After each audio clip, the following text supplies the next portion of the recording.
find the sum of first 90 even natural number কৈছে কি প্ৰথম 90টা যুগ্ম স্বাভাৱিক সংখ্যাৰ যোগফল উলিয়াব দিছে সো যদি তোমালোকৰ এক্সামত ইভেন নাম্বাৰৰ সাম উলিয়াব দিয়ে কি হয় ইভেন ন্যাচাৰাল নাম্বাৰৰ আৰু তাত যদি তোমালোকৰ এই ওয়াৰ্ডটো মেনশন থাকে যে ফাৰ্স্ট ওয়াৰ্ডটো মেনশন থাকে প্ৰথম 90টা যুগ্ম স্বাভাৱিক সংখ্যা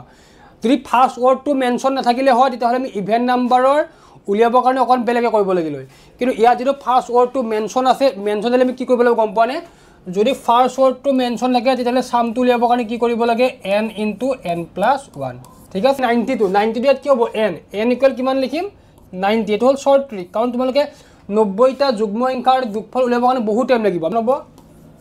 90 * 91 কাৰণ n * n + 1 আছিল সো 90 * 91 কি হ'ব 0981 পূৰণ কৰিলে 8190 ঠিক আছে মানে প্ৰথম 90টা যুগ্ম স্বাভাৱিক সংখ্যাৰ যোগফল কিমান 8190